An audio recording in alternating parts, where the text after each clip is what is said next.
लखनऊ अधिवक्ता अविनाश शर्मा का बिल्डर पर आरोप, रजिस्ट्री में देरी और वसूली धमकी का लगाया आरोप।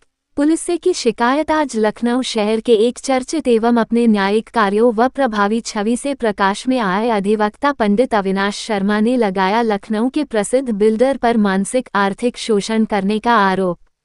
मामला ऐसा है कि लखनऊ के प्रभावी एवं चर्चित अपनी बेबाकी बुलंद आवाज से पहचाने जाने वाले अधिवक्ता श्री अविनाश शर्मा जी ने Halwasia and sons private limited की एक परियोजना शिवलर हलवासिया संबंध में एक मकान 2022 में बुक कराया था, जिसमें उनको पिछले साल ही रजिस्ट्री होनी थी, लेकिन उनका कहना है कि एक साल से किसी न किसी बहाने से कंपनी उनका रजिस्ट्रीकरण होने में अवरोध उत्पन्न कर रही है एवं उनसे पर लेट पेमेंट के नाम पर 4 लाख तक वसूल चुकी है और इसमें कम करने के लिए उनसे दिल्ली ऑफिस में बैठे प्रमोद पनवार ने 20,000 रुपये भी लिए। वापस मांगने पर उन्हें धमकी भी दी कि तुम्हारी रजिस्ट्री अब कराकर दिखा दो तुम। यहाँ तक कि अधिवक्ता द्वारा बैंक से अंतिम किश्त का डिमांड ड्राफ्ट और बैंक को जारी लेटर भी दिखाया गया, जिससे ये साबित होता है कि बिल्डर किस तरह अपनी मनमानी करते हुए अपनी शर्तों पर रजिस्ट्री करना चाहता है, जिसके लिए आज अधिवक्ता कंपनी के कार्यालय में गए तो कोई भी व्यक्ति बात करने को तैयार नहीं हुआ। उसके बाद 112 डायल करके पुलिस की मदद ली गई। फिर अधिवक्ता द्वारा संबंधित पुलिस चौकी हलवासिया चौकी थाना क्षेत्र हजरतगंज में जाकर समस्या के निदान के लिए जाकर तहरीर भी दी गई। आइए जानते हैं श्री अविनाश शर्मा से पूरा मामला। पहले तो अपना नाम बता दीजिए। मैं अविनाश शर्मा अधिवक्ता।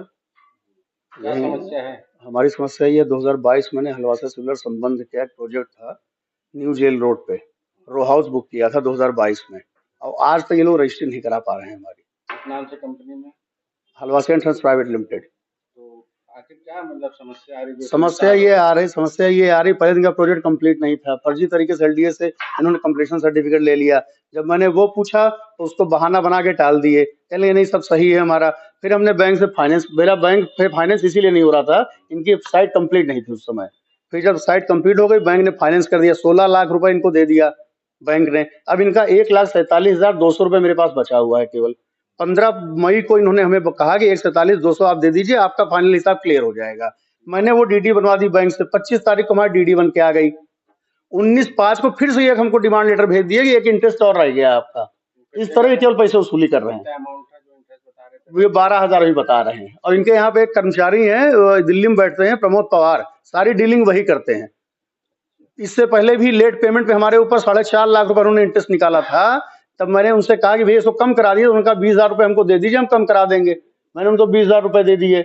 उसके बाद 20,000 रुपए लेने के बाद आज तक 1 साल हो गया, ना मेरा फोन उठा रहे हैं ना कुछ कर रहे हैं, और इंटरेस्ट मेरा केवल 70,000 कम हुआ। टोटल कितना पैसा पे कर चुके हैं? मैं 33 लाख रुपए को दे चुका हूँ। और अभी तक कोई कब्जा और कुछ कब्जा तो नाम नहीं, रजिस्ट्री में पहले से लिख रखे हैं, हमने कब्जा दे दिया आपको। इसलिए मैं इनसे रजिस्ट्री, मैंने कहा कि रजिस्ट्री आप चेंज करिए इसको, तो कह रहे चेंज नहीं होगी, हमारा ऐसे ही पैटर्न है।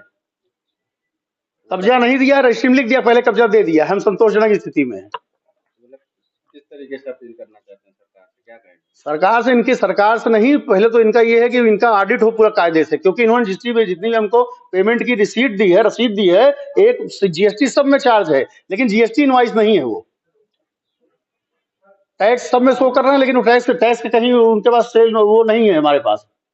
मतलब आपके साथ धोखा के साथ साथ ये पूरा फोर्जरी हुई है, पूरी फोर्जरी हुई है, घोटाला हुआ है इसमें पूरा। ये कर चोरी भी कर रहे हैं? कर चोरी भी कर रहे हैं ये पूरी तरह। और यहाँ पे इनके सर्किल ऑफिस में आता हूँ तो 15-20 दिन से हो गया, कोई भी जवाब देने तैयार नहीं है।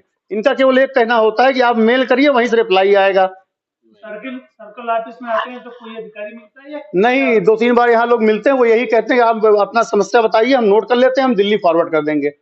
दिल्ली से कुछ अभी तक कुछ नहीं, दिल्ली से अभी आपके सामने ही मैंने कॉल करी थी, उन्होंने मैडम केवल कह रही कि मीटिंग में है, वो 4 दिन से मीटिंग में है सब लोग। और ना ये मुकुंद हलवासी के नंबर दे रहे हैं जो डायरेक्टर हैं कंपनी के।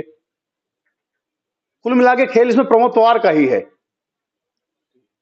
वो 15-20 दिन में यहाँ आते हैं, पैसा कमाते हैं, यहाँ चले जाते हैं बस। तो आगे की कार्रवाई आपके द्वारा क्या होगी? आगे अगर यहाँ हमारी सुनवाई नहीं होगी तो हम कोर्ट में केस करेंगे इनके ऊपर।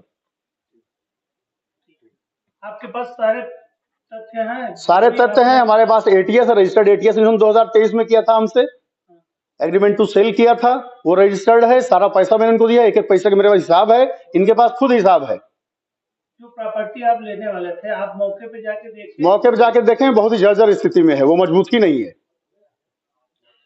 इनसे मैंने ये भी कहा था कि पहले आप उसको मजबूत कराइए तब रजिस्ट्री कराइए, हमारी कहनी आप रजिस्ट्री कर लीजिए, कब्जा आपको दे देंगे। और आप पता लग रहा है वहां जो रहते हैं लोग वो कह रहे हैं कि रजिस्ट्री के साथ ही एक पन्ना ये अटैच कर देते हैं और उसमें धोखे साथ से साइन करा लेंगे कि कब्जा हो गया आपका। ये आप ही के साथ हुआ है या फिर और सबके साथ हुआ है, कितने लोग हैं वहाँ? वहां कम से कम 20-25 फैमिली रह रही है।